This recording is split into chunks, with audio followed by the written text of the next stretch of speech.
Bonjour à tous, je suis Arnaud Vélo, technicien cycle à Toulouse, et dans cette seconde vidéo, on va s'occuper de la restauration des pièces de ce vélo que vous voyez dans l'état où je l'ai récupéré. Ça a été un gros morceau le démontage de ce vélo, notamment la tige de selle, pas du tout à bouger, la potence, voilà, et le boîtier de pédalier. Donc si vous ne l'avez pas vu, je vous mets une petite fiche là pour aller la voir, sinon vous l'avez en description. Et voilà, ça vaut le coup. Il y a pas mal d'astuces sur comment démonter les vélos vintage. Et donc dans cette vidéo, voilà, le vélo est dans cet état, on venait de terminer le démontage, on va s'occuper de bien le nettoyer.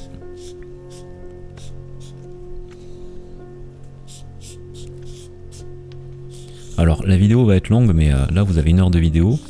Pour vous donner une idée, entre la vidéo précédente et celle-ci, j'avais 6h30 de rush, que j'ai condensé au final en 1h30 à peu près. Donc j'ai accéléré plein de moments, j'en ai coupé plein, mais voilà, ça, je pouvais pas couper plus, sinon on voyait plus ce que je faisais, quoi. Et donc c'était un peu dommage. Donc voilà, on s'applique bien à mettre de la mousse partout, voilà. Et vous allez voir que finalement il y a beaucoup de saleté. Bon, la peinture est un peu abîmée, mais il y a surtout beaucoup de saleté. Et puis après, bon voilà, il a été jauni par le temps, hein. Les stickers ne sont plus aussi flamboyants qu'au départ, hein, mais c'est pas grave. Vous voyez déjà la quantité de taches qu'on enlève. Après, il y a des endroits où la peinture a sauté. Je pourrais pas réinventer la peinture, hein. Et voilà, on s'applique bien à tout nettoyer. Et voilà, déjà il est un peu plus présentable. Enfin, le truc c'est que c'est même pas la peinture, c'est d'abord le vernis qui a sauté. Autant vous dire qu'il a dû être malmené par les intempéries, ce vélo, parce que les peintures d'époque étaient quand même extrêmement résistantes. Pour en avoir poncé 2 ou 3 jusqu'à avoir le cadre à nu, je peux vous dire qu'il y en a des couches et elles sont épaisses. Enfin, il y en a. Il y a autant de couches que maintenant, mais c'est surtout qu'elles sont très résistantes.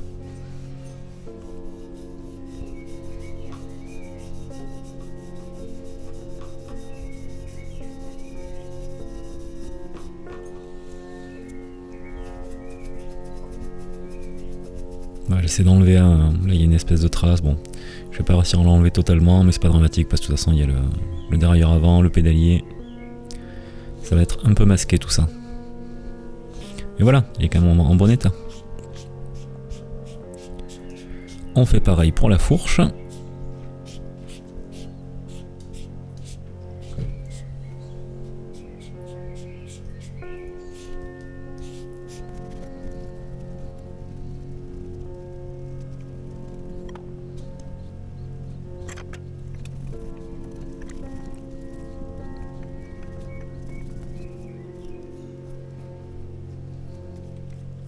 Et on va pouvoir s'attaquer aux étriers de frein qui fonctionnaient bien, il leur manque un peu de nettoyage et de lubrification.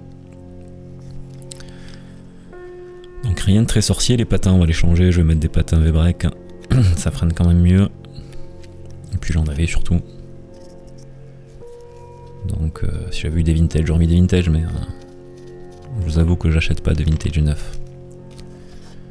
J'ai pas une clientèle qui... Enfin, j'ai pas assez de clientèle pour des vélos vintage pour acheter des vintage neufs.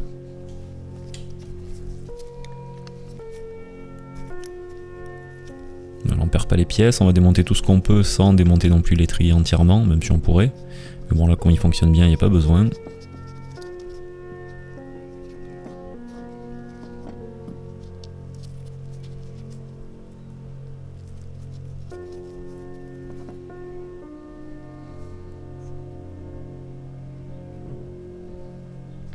Voilà. De toute façon, ça, après ça part à la poubelle, donc on s'en fiche un peu.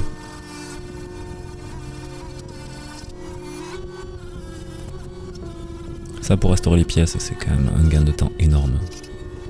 Alors c'est la version action, mais si vous avez une Dremel, c'est pareil, c'est même mieux. Mais voilà, avec une petite brosse abrasive dessus, alors je suis désolé pour le cadrage, mais voilà, on a tous les boulons, tout ce qu'on peut dégripper, on le dégrippe. Enfin, on le dégrippe, on le dérouille plutôt. met des gouttes d'huile avant de revisser, histoire que ça ne se grippe plus. Et rouille plus.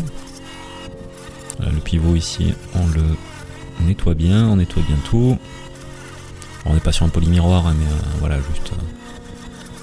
vous le voyez à la lumière, là, ça commence déjà à briller un peu plus.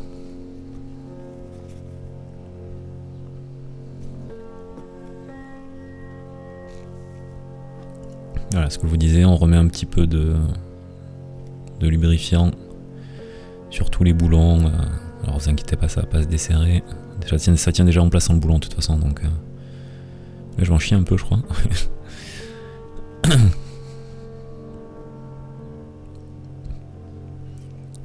En fait, j'ai des gros doigts, donc les petites pièces à manipuler, c'est un peu la misère pour moi.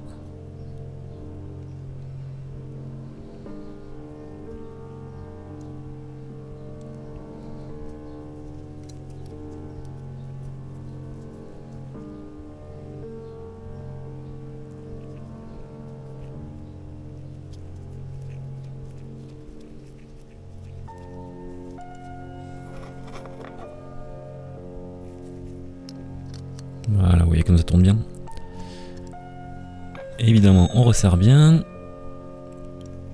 À 8, 9, 10, avec ces 3 clés, vous démontez entièrement un vélo à vintage, j'ai l'impression. Parfois du 11, ça arrive, mais c'est rare. Là, on va enlever la vis qui permet de gérer la tension du câble de frein. Elle est un peu grippée, voilà, mais ça va venir gentiment. D'ailleurs, j'ai mis la musique là, la musique de fond, que je n'avais pas mise dans l'épisode 1. Dites-moi si vous préférez avec ou sans. Sachant que celle-ci, je pense qu'elle est assez connue sur YouTube, vous l'avez déjà entendue à mon avis. Voilà, la laine d'acier aussi pour toutes les pièces métalliques, c'est votre meilleur ami.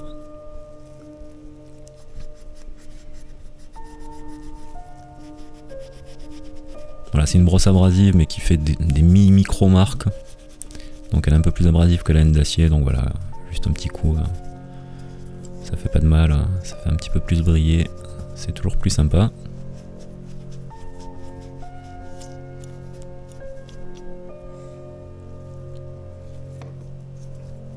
Là, vous avez le contraste avec les trilles à gauche, là. Le avant-après. En fait, quand on commence à faire briller les choses, on s'arrête jamais.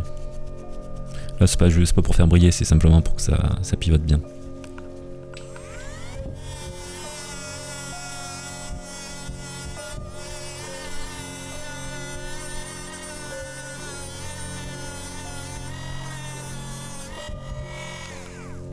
Ouais, ces brosses là, je les prends sur AliExpress. Ça coûte pas cher, vous en avez une vingtaine. Et c'est quand même. Alors elles sont pas ultra résistantes, hein, vous les mangez assez vite, mais au prix où elles coûtent, c'est pas très grave. Et elles font bien le boulot. Là pareil, on va dégripper ça parce que sinon vous réglez plus votre frein avec le câble.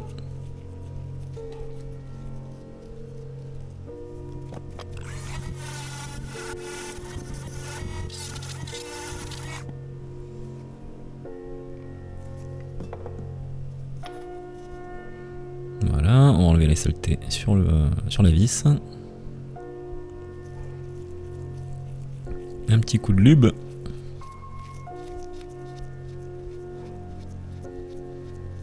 Vous allez voir comme ça. Se visse très facilement après, vous voyez? Ça m'a demandé quoi? 1 minute? Et me dites pas que c'est de la mécanique vélo ça, hein. Nettoyer une vis, mettre de l'huile et la revisser, tout le monde en est capable. Et voilà, c'est tous ces petits détails qui font que le vélo est agréable à rouler parce qu'il n'y a aucune résistance, enfin il y a quasi pas de résistance à quelque endroit que ce soit du vélo. Voilà, j'ai juste laissé, j'ai dévissé un tout petit peu avant de remettre l'écrou.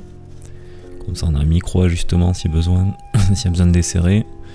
Ici j'enlève un peu les saletés.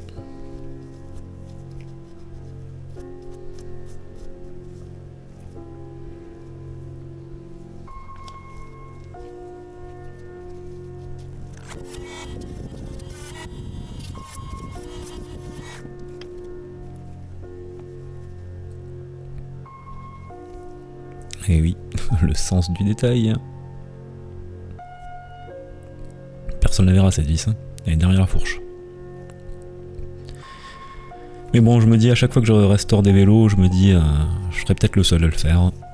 Et ça va lui rajouter 20 ans de vie de bien le faire. Donc voilà, autant le faire. Je l'ai entre les mains. C'est quand même dommage. Puis si on peut le faire, on le fait quoi. Et pas...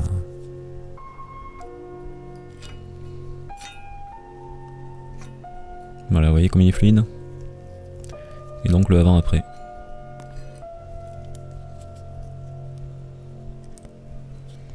On va pouvoir replacer le frein, sachant que là j'oublie de mettre la petite bague incurvée. Là je me rends compte, je me dis merde. Vous voyez la peinture là, il y a des endroits je peux pas les revoir. Hein.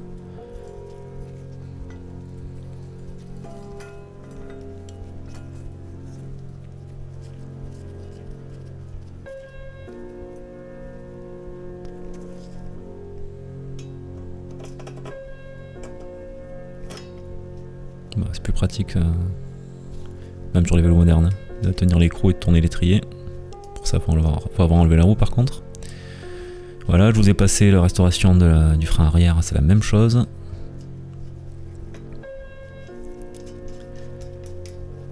Ici on en a deux, bon ben on en met deux. Je sais pas s'il avait été perdu à l'avant, je pense pas vu la taille de la tige filetée, mais bon.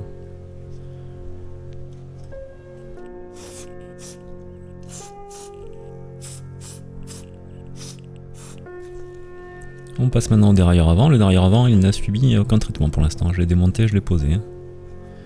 Et vous allez voir qu'avec un peu de dégrippant, de la laine d'acier et de l'huile de coude, on lui redonne ses lettres de noblesse. Qui sont pas non plus des grandes lettres de noblesse, ce n'est qu'un dérailleur avant simplex, mais...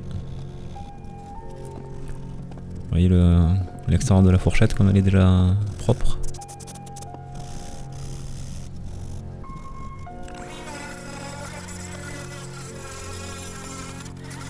Alors là, il y a des endroits où on est un peu moins axé, et c'est là que c'est quand même assez pratique cet outil.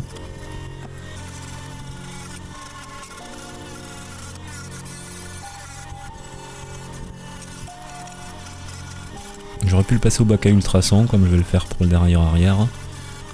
Mais voilà, le dérailleur avant, là, sur ces dérailleurs avant, on a quand même accès à beaucoup de choses. Je trouve pas ça nécessaire d'aller plus en profondeur. Donc, dérailleur arrière, Shimano SIS.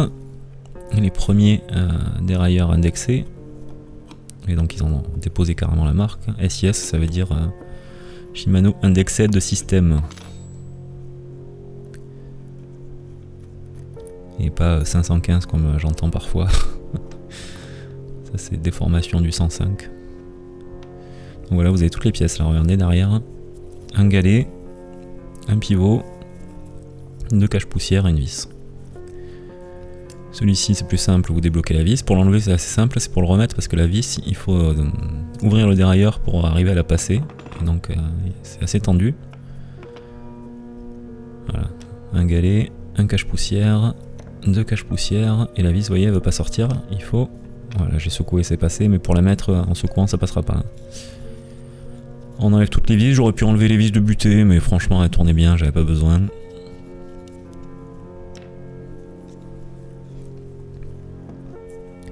On enlève celle-ci, celle qui sert à tenir, enfin la patte de dérailleur fait partie du dérailleur. Voilà, on n'a pas sauté d'étape, c'est simplement que ça va partir dans le bac à ultrasons. Alors là je cadre très mal, mais je mets le dérailleur avant. Comme je vous dis, c'est au niveau de ma poitrine et ça regarde tout droit par rapport à ma poitrine. Donc il aurait fallu que je m'accroupis pour que vous le voyez, mais bon voilà, ça sert à rien de sorcier. En main derrière, j'ai toujours pas mis le pédalier, donc il est juste posé, il est pas mis encore à la bonne hauteur. Ça c'était le mélange dégraissant, je crois que j'ai foutu du vinaigre concentré aussi, il y a la chaîne, il y a les dérailleurs et les galets. Voilà, on va juste rincer l'ensemble pour éviter de mettre ça dans le vévoir pour rien quoi. Ça a déjà fait une bonne partie du boulot, mais vous allez voir quand même qu'il en restait pas mal. Hein. Vous voyez, l'eau elle ressort, bon, elle est pas claire non plus, mais elle est pas noire quoi.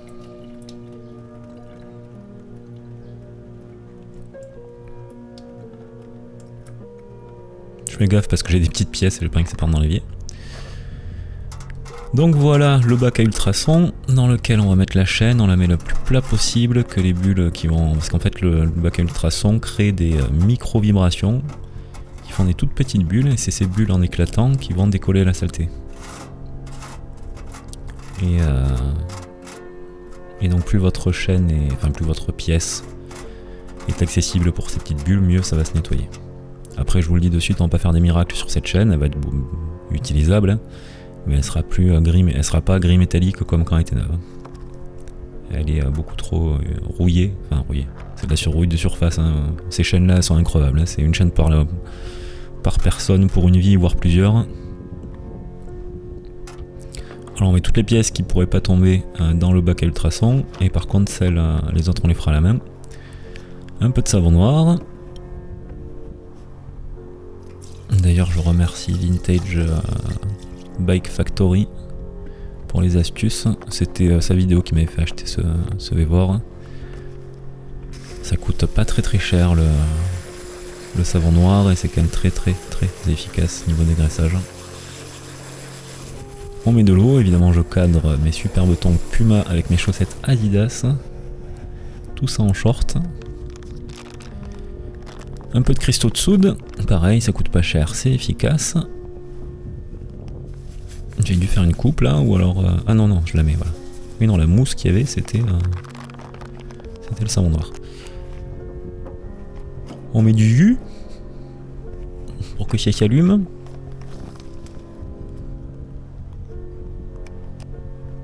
Voilà. Je fais ça dehors parce que ça fait du bruit. Ça emmerde mes voisins et ça me fait plaisir. Et moi, j'entends pas. Voilà. Là, on cadre bien. Alors, la cuisson. La cuisson à 60 degrés. Même 65. Et on met ça une demi-heure. Et c'est parti mon kiki. Alors là, il y a un peu trop de mousse pour qu'on voit, mais si vous mettez de l'eau sans faire mousser, vous voyez, c'est déjà noir. Pour vous dire le pouvoir dégraissant du savon noir. J'aurais pu mettre un peu plus d'eau, ça aurait débordé sur le dérailleur, mais bon, c'est pas très grave. C'était l'intérieur du dérailleur que je voulais surtout atteindre. L'extérieur, je peux le faire à la main. On revient à l'atelier, on s'occupe des pièces. Ça, c'est le support des leviers simplex. Vous voyez, ça a trempé une journée dans le vinaigre blanc. Et voilà comment il ressort. Vous vous souvenez à quel point il était rouillé, j'en parle dans la première vidéo. C'est quand même assez magique. Donc voilà, je vais faire toutes les pièces. Ça, c'est une pièce du levier qui ressort parfaitement. Et voilà, le seul défaut de ça, c'est que ça pue, le vinaigre. Donc, mais ça coûte rien. C'est ultra efficace, franchement, j'ai pas trouvé mieux. Allez, on va s'attaquer à un gros morceau, les roues. Donc on a... Pardon, je me réinstalle le produit dégraissant. Nettoyant, il y a un peu d'alcool dedans.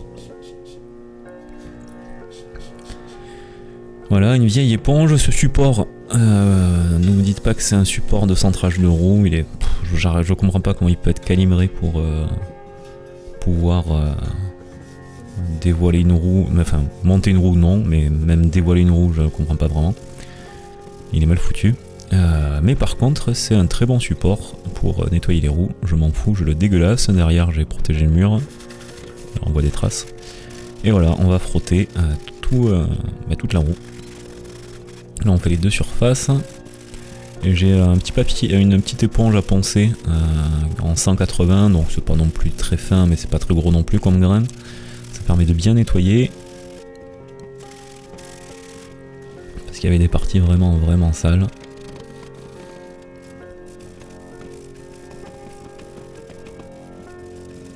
Voilà, on fait tous les interstices entre les rayons. On essuie. On essuie entre les rayons.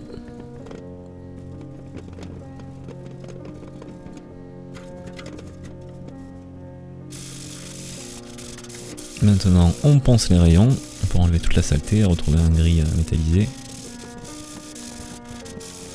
C'est la partie la plus chiante, pour être honnête. Le reste, ça se fait bien. Et puis plus vous le faites, plus vous avez le coup de main, moins c'est long. Mais ça, ça fait mal aux épaules, quoi. ça que je change parfois. Droite-gauche. Mais bon, c'est ce qui fait que le vélo ressort très très bien après. Donc faut le faire. Et puis les roues, s'il y a un truc sur lequel vous devez porter votre attention, que ce soit sur la rénovation ou le choix au niveau de l'achat de pièces pour votre vélo, bah, c'est les roues, c'est la première chose en contact avec le sol, entre vous et le sol. Et c'est ce qui fait que votre vélo est agréable à rouler. Après vous avez les freins évidemment, le passage à vitesse, et puis voilà, après c'est juste des serrages et qu'il n'y ait aucun jeu nulle part. Alors on fait le moyeu, c'est pour pimper le vélo, pour prendre de belles photos et le vendre. Parce qu'un moyeu qui brille, ça fait un vélo neuf. Un moyeu sale, ça fait un vélo négligé, vous perdez à 30% de la valeur. Ça c'est astuce de vendeur de vélo. Hein. C'est pour ça que vous remarquerez qu'on vous montre souvent les moyeux sur les photos ou vidéos de vélo. D'occasion, je parle. Ok, le jeu de direction à tremper dans du savon noir. Ou du dégrippant, je ne sais plus, enfin bref. L'un ou l'autre, on s'en fout. C'est un produit qui nettoie et qui dégraisse, et donc voilà, on va s'attaquer à tout essuyer. Comme je vous disais, j'ai perdu quelques billes, peut-être 4-5, sur les, je sais pas, 30-40 qu'il y avait en tout entre le haut et le bas. Mais j'ai une boîte avec des centaines de billes. Alors là je les compte pas, je les déplace juste pour pouvoir réessuyer avec une partie du chiffon propre. Et vous voyez, on voit déjà que ça brille de là, donc ça a demandé à 3 fois rien. Ça c'est un truc que je vois jamais, mais que je trouve vraiment très important à faire. Quand vous avez des cuvettes métalliques, c'est de juste les poncer un petit peu pour qu'il n'y ait aucune imperfection entre guillemets qui puisse empêcher les billes de rouler correctement sur la piste de roulement. Et c'est ce qui fait que votre jeu de direction est vraiment totalement fluide, redevient totalement fluide. Voilà, j'ai retourné le vélo. Pourquoi? Parce que les billes n'ont pas de cage à billes, sinon j'aurais mis de la graisse, la cage à billes, et ça aurait tenu. Mais là, pas le choix. Donc on en met bien partout. Et ensuite on va mettre les billes une par une. Un petit coup d'œil pour voir si ça filmait toujours. Et c'est parti. Oui, je compte pas.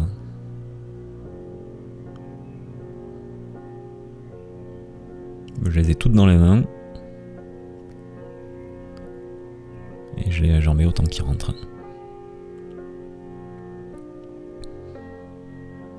Après, si vous n'arrivez pas à faire certaines choses, les 3/4 du temps, c'est du bon sens. Demandez-vous qu'est-ce qui se passe si j'en mets une de trop par rapport à ce qu'il y avait.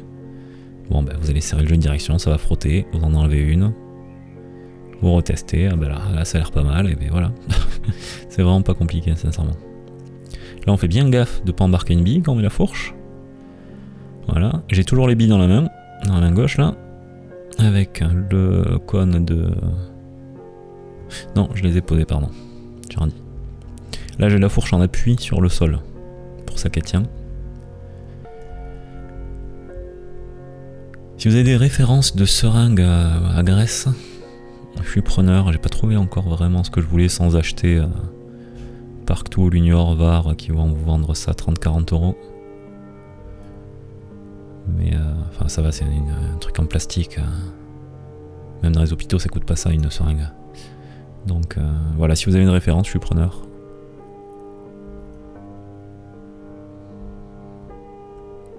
Et pareil, on les met toutes une par une. On appuie bien pour qu'elles rentrent.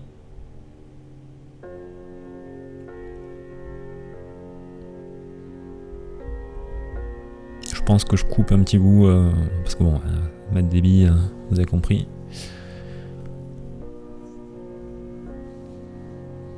Et derrière vous avez, j'en ai pas fait des vidéos, j'en ai fait des posts Instagram. Il y a 2 gravels qui ont été montés, un en 650B pour avoir des pneus un peu plus larges, du 27,5 quoi, et l'autre en 28 pouces, pneu route, en pneu de 28. Un c'était un VTT Lapierre, 26 pouces, et l'autre un VTT Giant, 26 pouces aussi. Les deux alus, sur lesquels on a mis fourche carbone, frein à disque, Sur l'un, il y avait un groupe Sensa une fois 11 vitesses. Et sur l'autre, un groupe L2 une fois 10 vitesses. Voilà, puis donc voilà, on revient sur le jeu de direction, on a mis toutes les billes, on revisse.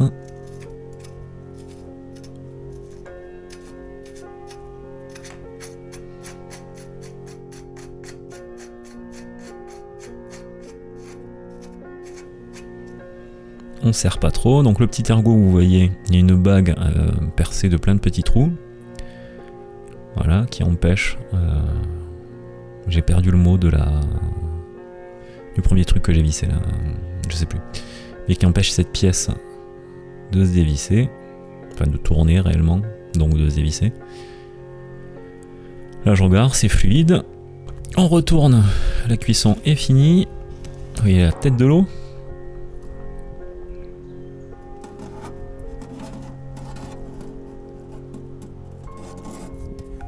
Donc vous voyez la chaîne, elle a perdu tout son gras, mais il reste la couleur orangée, un peu de la rouille. Et regardez, les rivets sont blancs. Hein. C'est juste des gouttes de saleté dessus, vous verrez quand je l'essuierai.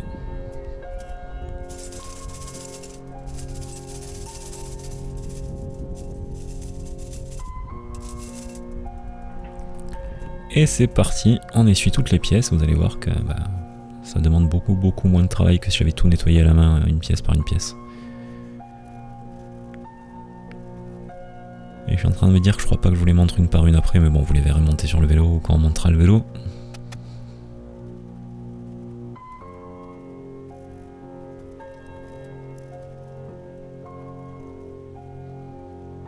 Pareil, si vous avez des références de caméra et pieds de caméra à pas cher, qui filment en 1080p minimum,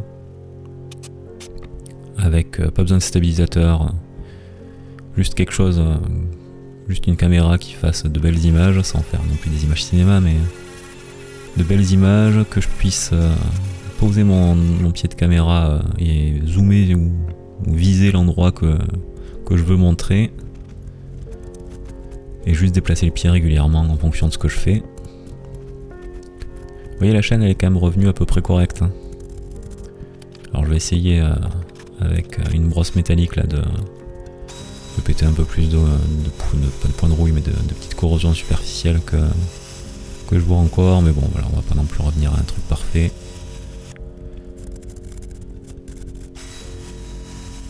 Après de toute façon avec la lubrification ça reprend la couleur un peu marron de la chaîne d'origine. Voilà, c'est correct.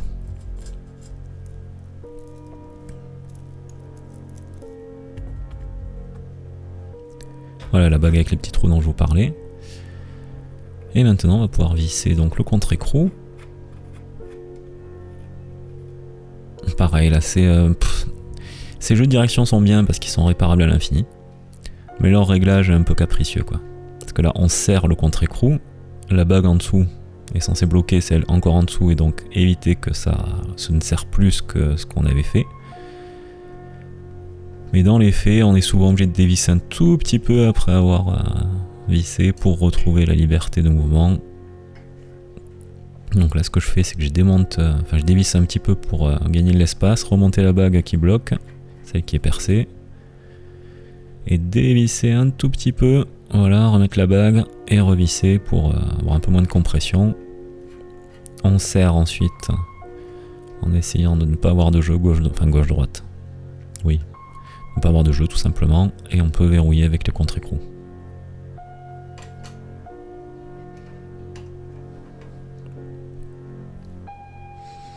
Et je pense que j'ai trop serré là. Ouais, c'est un peu dur.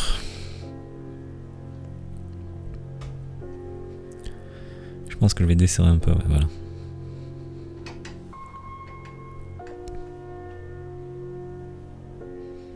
Donc là je serre, je bouge, je regarde si je perds pas de mobilité. Non voilà, là je suis bien. Après faut se dire que là on a quasi aucun levier, on est dans l'axe. Quand il y aura le guidon dessus ce sera beaucoup plus fluide.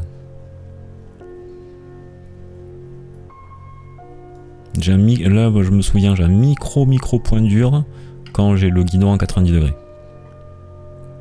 Des choses qu'on fera jamais. Donc c'est pas dramatique. Voilà l'état dans lequel sont sorties les pièces, vous voyez. On met un petit coup de laine d'acier juste pour finir de faire briller les choses, ça prend pas longtemps. Je fais pareil ici sur les endroits auxquels j'ai accès. Vous voyez comme il est bien revenu, même l'étiquette est propre. Pour ça que je mets pas souvent plus de 60 parce que sinon ça décolle la colle des autocollants qu'il y a sur les pièces. Et c'est un peu dommage. Donc voilà, un galet, un cache-poussière, un roulement qu'on lubrifie.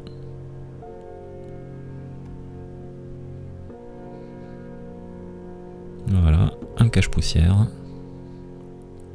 une vis que je mets ici mais qu'il faut mettre après. Voilà, donc j'enlève. Et là c'est un peu tricky, je vous ai coupé le moment parce que je cherchais des moments à couper pour pas avoir une vidéo de 2 heures et ça fait partie des moments que j'ai coupé. Mais voilà, regardez, il faut se prendre appui, foutre la vis par dessous, appuyer pour qu'elle sorte et là vous avez vos doigts en plein milieu et vous risquez de vous faire mal. Et ensuite quand vous avez fait ça, voilà, vous chopez le pas de vis avec la chape intérieure, avec l'intérieur de la chape. Vous vissez un ou deux tours, c'est suffisant, il faut vous laisser un peu de jeu pour passer le deuxième galet. Et on recommence.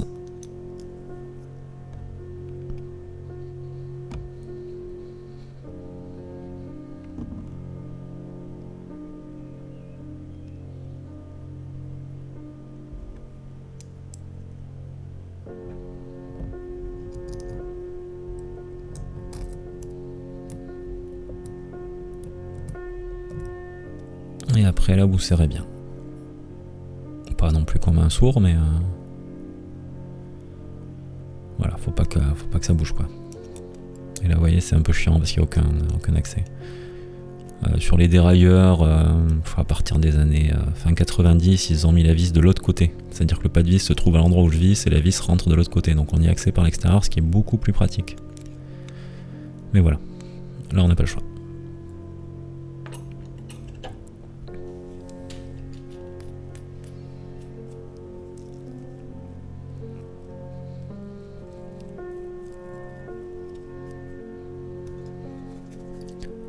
Un petit peu de dégrippant lubrifiant sur les ressorts, les pivots, etc. Maintenant là je mets du dégrippant parce que c'est l'intérieur du ressort, celui qu'on a à l'intérieur, vous voyez pas. Et là on s'attaque à un gros morceau, qui est pas si gros que ça en soi, mais qui peut impressionner au début, c'est les moyeux, la rénovation des moyeux.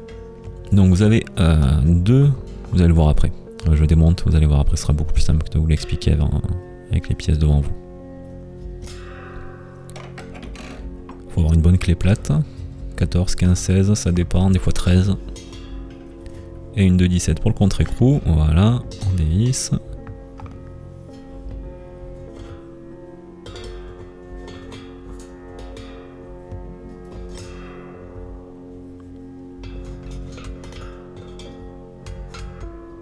Normalement ça vient beaucoup plus facilement, mais là il y a tellement de crasse sur l'axe que... J'ai besoin de la clé jusque là.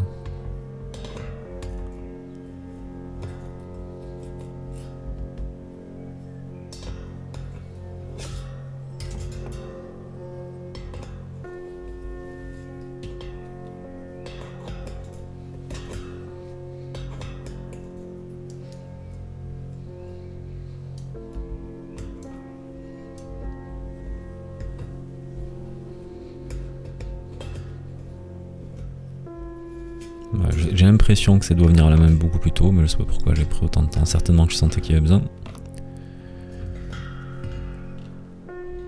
Voilà, on retourne la roue. Donc là il y avait une bague, pardon. Contre-écrou, une bague. Enfin une bague, une rondelle. Là je mets la clé 17 d'un côté, la clé de 14, 15, 16, je sais plus, de l'autre. Et on va dévisser au niveau de ma main droite en tenant au niveau de ma main gauche le contre-écrou de l'autre côté. Et c'est cette compression qui fait qu'il n'y a pas de jeu dans votre moyeu et qu'en même temps il tourne bien. C'est le même principe que le jeu de direction. On compresse jusqu'à supprimer le jeu tout en gardant la rotation fluide.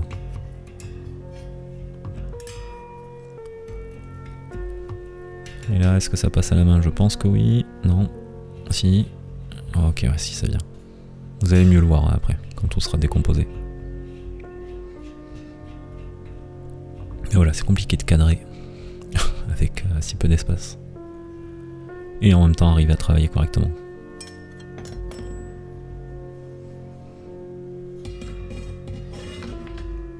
Donc là, quand vous avez libéré tout ça, vous allez le voir là.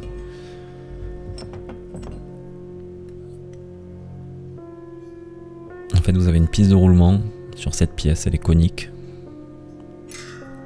Vous avez une piste de roulement sur laquelle on roule les billes, une autre dans les cuvettes, comme le jeu de direction.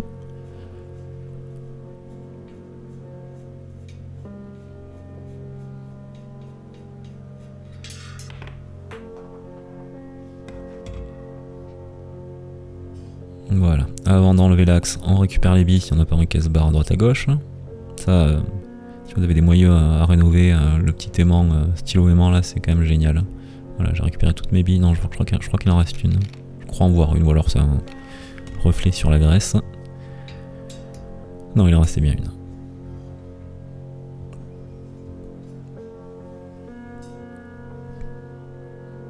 Vous tenez votre axe toujours.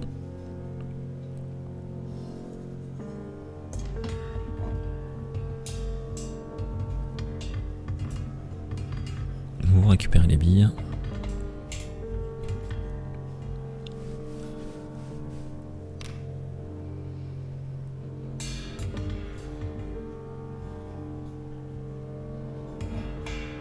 Bon, au pire, si là où j'en suis, là, au pire, elle tombe dans le tube du moyeu et elle va le dingue pas partout, mais bon.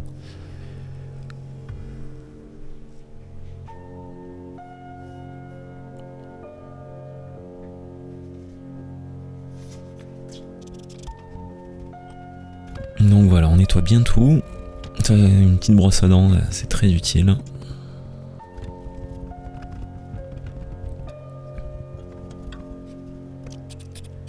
Il y a des caches poussières en fait. Vous voyez, c'est pour ça que j'y vais avec la petite tête là. Voilà, il y a des caches poussières. Mon conseil, c'est que s'ils sont métalliques, laissez-les. Débrouillez-vous, démerdez-vous pour nettoyer en les laissant. Parce que si vous les déformez, déjà pour les remettre, même s'ils ne sont pas déformés, c'est compliqué. Mais si vous les déformez, vous les remettez plus. Et là, donc, vous voyez que c'est bien propre. Donc, on a nos billes, notre axe. Et j'ai pas le nom des pièces, je sais plus exactement, mais ce qui permet de faire les roulements, ouais. Les portées de roulement. Un peu de dégraissant dégrippant. On essuie tout ça. J'espère que je vous le montre, je sais plus. L'état des roulements, des pistes de roulement. Voilà, c'est ce que je polis là.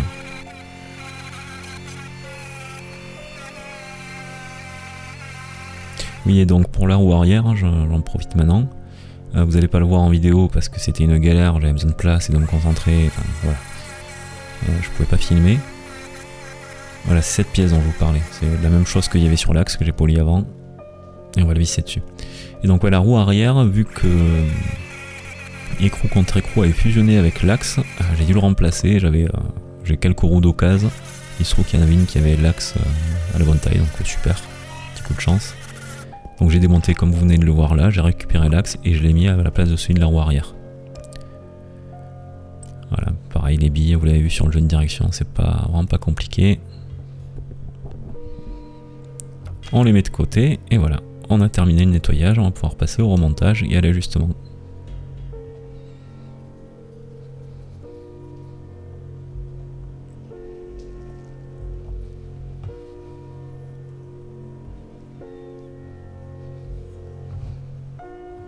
Donc on met bien du gras, on remplit tout. Hein. Déjà parce que ça permet de bien fluidifier les roulements, et puis ça va vous aider. Vous voyez, je compte pas, je les prends au pif. Hein. Enfin, je prends tout et je mets ce qui rentre. Quoi. Et ça vous permet de, voilà, quand vous mettez votre bille, de la maintenir en place.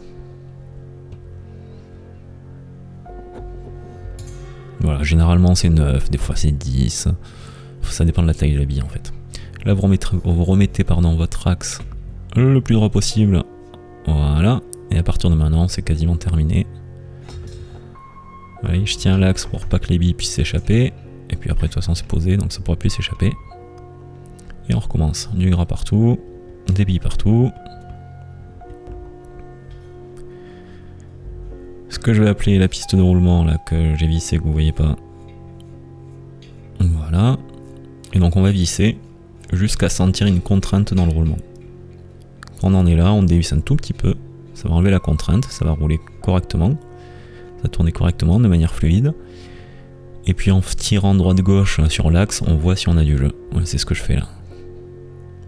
Et en même temps, je teste la rotation là.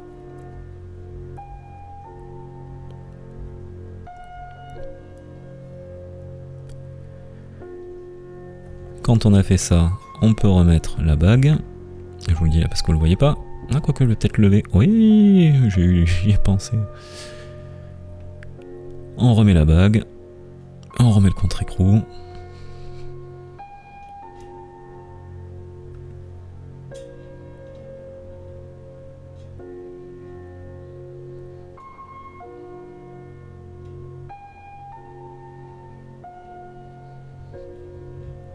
Si on arrive à choper le basis, on remet le contre-écrou évidemment.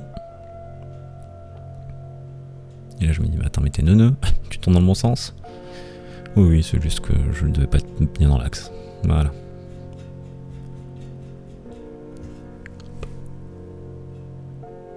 Voilà, là je contrôle le jeu. Parce que toujours pareil, quand on visse le contre-écrou, ça visse un petit peu l'écrou, on va dire l'écrou de roulement. J'ai pas le mot, si vous l'avez, aidez-moi, là je galère. Et donc là, on va maintenir en place l'écrou de roulement, faute de mieux.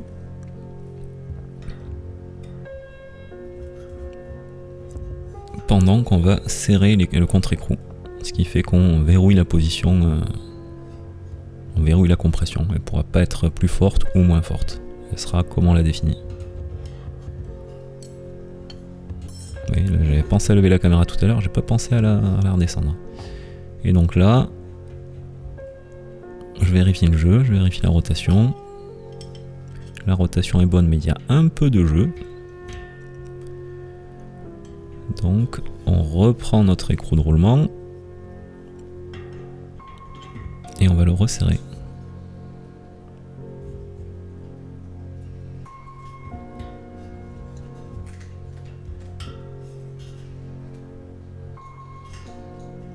Pareil, on teste le jeu, il y en a encore un peu. Dites-vous, si vous avez du jeu, ce sera toujours fluide. Mais voilà, la roue va faire cloc-cloc droite-gauche.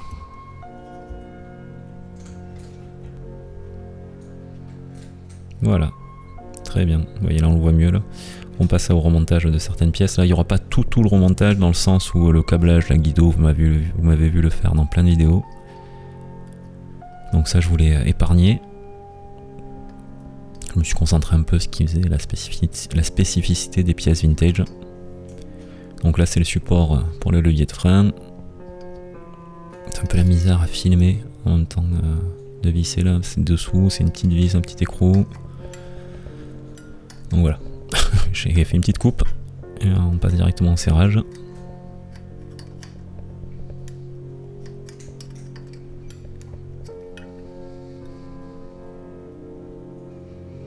On remet les leviers. Alors pour les leviers, si vous n'avez pas fait gaffe en démontant l'ordre des pièces, bah vous allez sur internet. Vous cherchez vue éclatée, levier simplex ou quelque chose comme ça et vous allez avoir toutes les pièces dans l'ordre.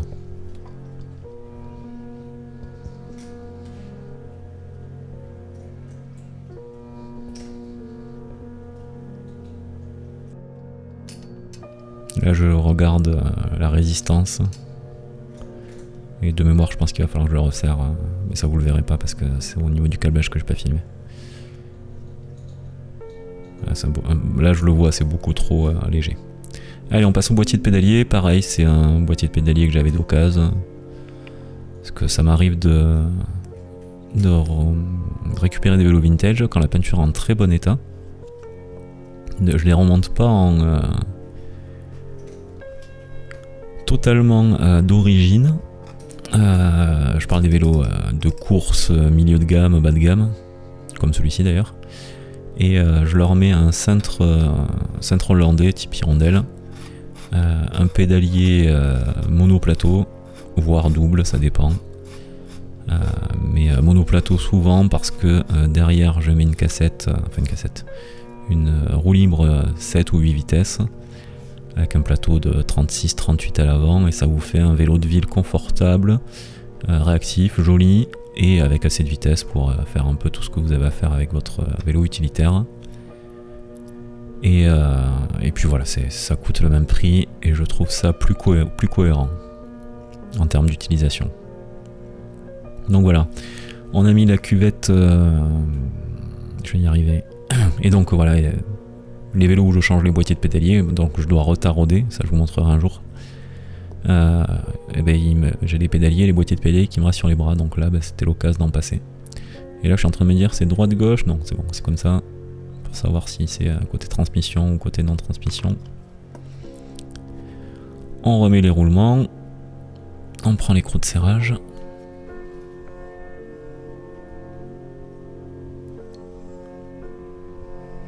J'espère que ça va se voir, ouais, j'ai l'impression. Nickel.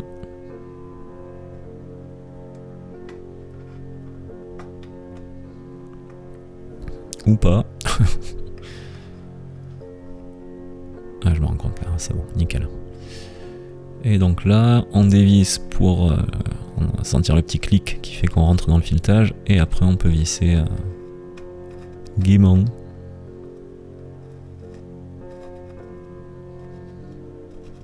Alors là, c'est un truc, ne forcez jamais, jamais, jamais. Si ça force dès le départ, c'est que vous n'êtes pas dans l'axe. Si vous avez bien nettoyé le filetage intérieur, mais si tout crado, non. Mais voilà.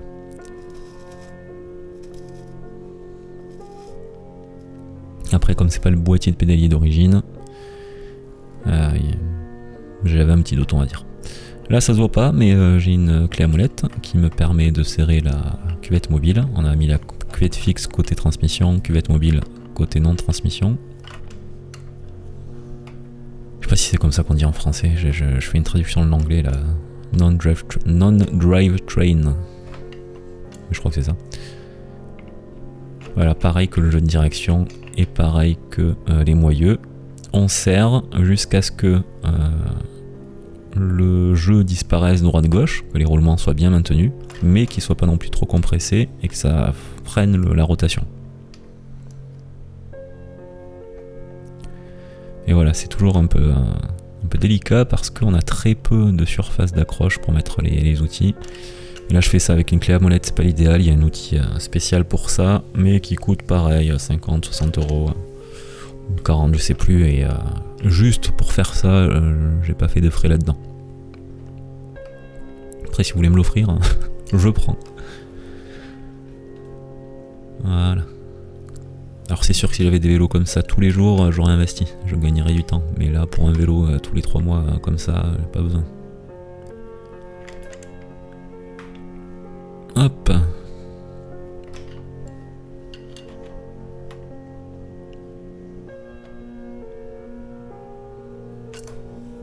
Donc là j'ai vissé, je vérifie que ça tourne bien et que j'ai pas de jeu, mais bon le jeu on va aussi le voir avec le pédalier, on le verra mieux, donc là je dévisse un tout petit peu parce que je sentais qu'il y avait quand même une pression. Ça a l'air fluide, c'est nickel, on met la bague de verrouillage, je l'appelle comme ça mais s'il faut ça donne un autre nom, pareil il y a une clé spéciale pour celle-ci, une clé avec un ergot, mais je ne l'ai pas et on peut faire ça avec une clé multiprise, une pince multiprise, sans non plus écraser la bague, mais voilà. Mais déjà à la telle que je serre à la main, c'est suffisant quoi. Vous voyez, j'ai vérifié la rotation, je vérifie le jeu. On est bon. Pince multiprise. Alors on prend bien, vous prenez le rond, vous faites plus que la moitié quand vous pincez quoi. Et sans bourriner non plus. Vous voyez, je peux quasiment plus visser, donc voilà, ça suffit, on n'insiste pas. Nos petites clavettes qui sont une invention qu'on a été heureux de voir disparaître. Parce Donc c'est quand même vachement plus simple les pédaliers axe carré. Mais voilà, c'était comme ça, on essaie de faire pareil. Donc voilà, on met sa clavette, on retourne, on met l'écrou et on visse l'écrou.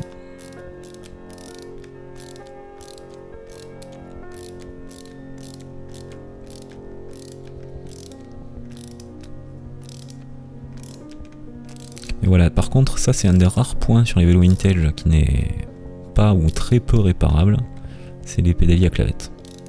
C'est que si vous n'arrivez pas à enlever votre clavette proprement, vous dites adieu à votre pédalier, et selon comment vous avez réussi à l'enlever, c'est-à-dire en forçant, en bourrinant, à coup de marteau, ça sort au bout d'un moment, mais il vous aura fallu quand même percer la clavette. Et si vous avez réussi à percer droit, vous n'avez perdu que le pédalier. Mais si vous n'avez pas réussi à percer droit, pardon, là je suis un peu con parce que si vous regardez l'autre pédale, je n'étais pas du tout à 180 degrés. Mais si vous n'avez pas percé droit, vous perdez aussi votre boîtier de pédalier. Donc c'est un peu dommage. C'est aussi pour ça que souvent je les remplace, ces boîtiers de pédalier et ces pédaliers.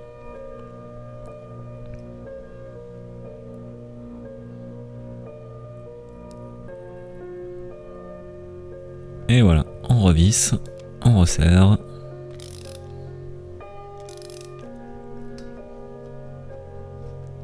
Ici, j'ai mis le derrière avant à hauteur. Et maintenant, on s'attaque au truc que je voyais, il était posé par terre, vous l'aviez pas vu en vidéo, mais il était posé par terre, je le voyais tout au long de la restauration. Cette putain de guidoline en lambeaux qui va me saouler. Il y a un gros accéléré, mais vous allez voir, c'était long et chiant.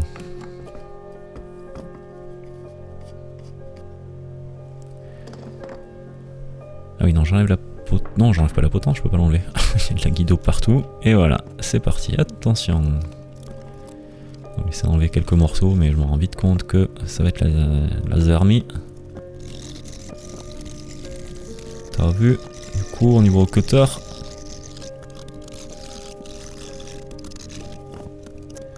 Et c'était long. Et en plus, plus tu avances, plus tu te rends compte que t'en fous partout. Et ça te colle, et c'est dégueu, bref.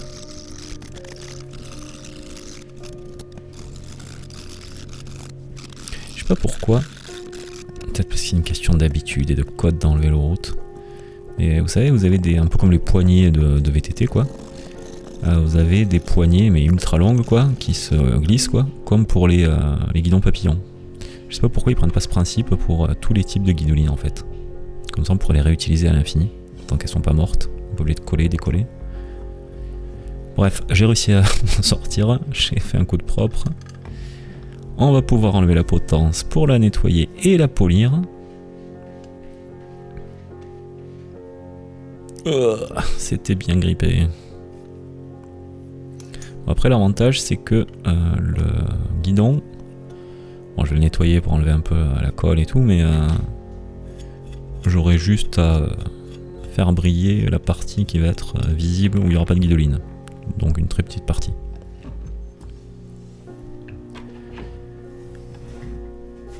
Là la vis, elle aurait dû sortir, elle sort pas. Elle sort toujours pas. Si, assez pour enlever la potence, nickel. Il y a un petit coup de dégrippant, mais je vais quand même la sortir et la nettoyer un peu. Profite pour en mettre ici pour nettoyer. Et c'est parti mon kiki.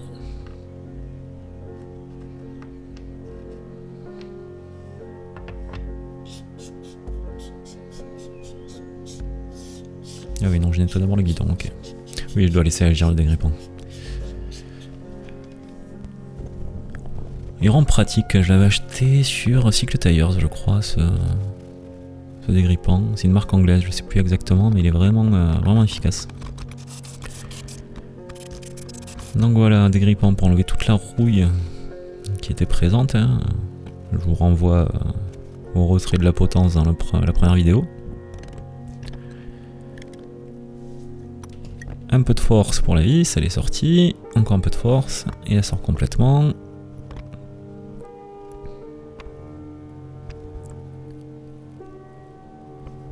On nettoie tout ça.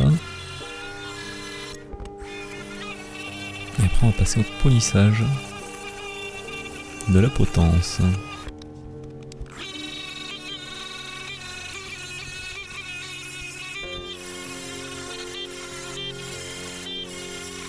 Putain, je m'applique, hein. Voilà. Après ça là, c'est la vis qui va dans le plongeur, vous n'avez pas du tout envie qu'elle se grippe elle. Ah oui, autre astuce sur les potences à plongeur en tout cas, et les boîtiers de pédalier, je mets de la graisse cuivrée, elle a beaucoup plus de résistance à la corrosion, et donc ça évite que les choses se grippent. Et voilà, touré, encore une fois merci Vintage Bike Factory, touré à meuler transformé en touré à polir. Là je dégrossis avec c'est un disque en ciselle.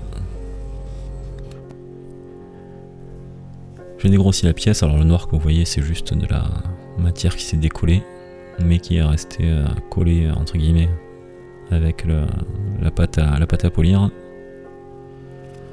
allez voir quand j'aurai fini d'essuyer, ce sera beaucoup mieux déjà. Pour uniformiser l'ensemble, un peu d'autosol, pas énorme, regardez hop, voilà.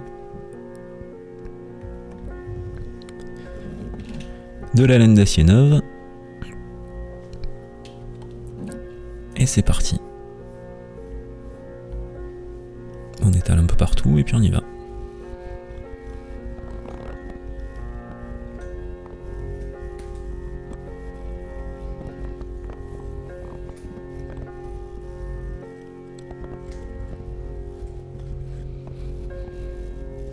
Bah, il se fait pareil, vous avez une espèce de couche un peu sombre dessus, mais au fur et à mesure elle disparaît et ça brille de mille feux. Et voilà, on a une potence comme neuve, potence Atax. Je me suis pas embêté à polir le bas. Hein.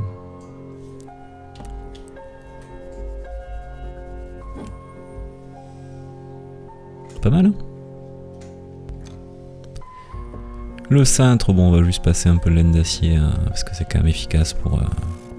C'est un peu comme le côté vert de l'éponge, genre un peu plus fin quoi. Mais voilà, je m'attarde pas non plus trop. Je veux juste que ça brille aux endroits qu'on va voir. On remet du gras, on remet de la potence. Et on va passer après, je pense, aux étriers de frein, aux manettes de frein à rénover. Et on aura fini pour la rénovation. Il manquera plus qu'à terminer le remontage que je vous dis, j'ai terminé en off. Mais bon, il n'y a rien que vous n'auriez pas vu dans d'autres vidéos. Et là on y va généreusement. Hein. On veut surtout pas que ça se rebloque, même si je ne reverrai certainement jamais ce vélo de ma vie après l'avoir vendu.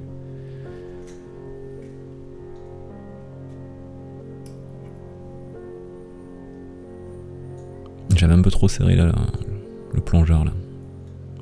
D'ailleurs c'est amusant parce qu'on appelle ça un plongeur. Mais comment ça s'appelle ? Dans les fourches carbone, on met un expandeur qui fait exactement la même chose. Il élargit son diamètre en vissant, mais sur les vélos vintage. Vous voyez le marketing un peu comme il invente de la nouveauté pour pouvoir vendre de nouvelles choses qui au final ne sont pas nouvelles, mais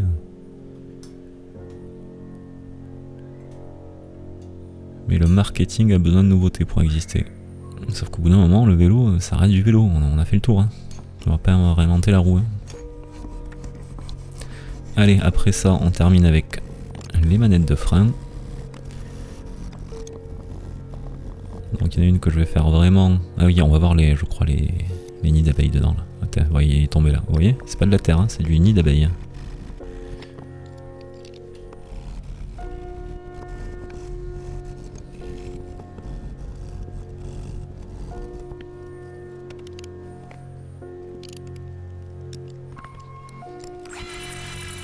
Je mets un peu d'huile histoire de lubrifier l'ensemble et que ça couine plus. Les petits capuchons de câbles et de gaines. Vous voyez tout ce qui vole là quand je rentre dans l'outil.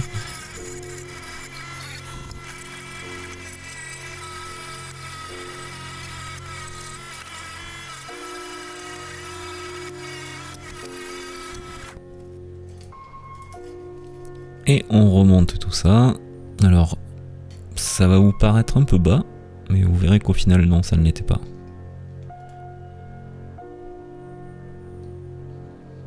Et d'ailleurs, vous me direz après, pour ceux qui savent, j'ai eu un gros doute sur le passage du câble du frein avant, là celui que je suis en train de monter.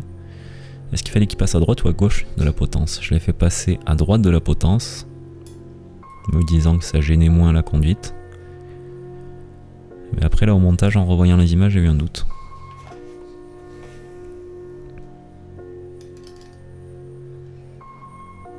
Donc voilà, j'essaie d'ajuster à peu près. Je sais qu'il faut mettre une cale sous le guidon et que ça arrive au même niveau, mais bon là j'en avais pas sous la main. J'ai pas pris le temps de la prendre surtout, j'ai fait à l'œil. Ouais, je vais juste être bien dans l'axe par contre.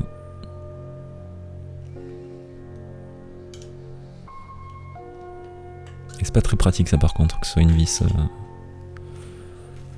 pour tournevis plat, j'ai pas le mot, pas cruci, une vis plate non? Bref. On met le deuxième. Et moi je vais vous dire au revoir ici parce que la fin, je vais vous laisser les images avec la musique, je vais vous laisser admirer le vélo. Voilà, j'espère que cette vidéo et cette série de 2 vidéos vous aura plu sur la restauration de ce Peugeot. Je répète, mais si vous avez des vélos qui traînent dans le garage, que vous avez envie de retaper pour ce que vous avez vu sans compter les pièces, il y a 150 € de main d'œuvre. Et derrière vous aurez un vélo comme vous allez le voir dans quelques secondes. Là je le mets un peu trop haut, j'ai l'impression. Ou alors c'est un effet d'optique avec l'autre qui est penché, je sais pas. Peut-être un doute, ouais. Ah non, ça a l'air pas trop mal. Donc voilà, bref, je vous remercie d'avoir suivi ces 2 vidéos. Et je vous retrouve prochainement pour le montage d'un café cruiser, un commuter, appelez-le comme vous voulez, un vélo 26 pouces confortable, roulant et joli. Un Peugeot encore, cette fois-ci jaune bien vif. Et qui devrait être un régal, j'attends le cintre là. Allez, je vous remercie de m'avoir suivi, abonnez-vous, mettez-moi des likes, des commentaires et on se retrouve très bientôt. Salut à tous.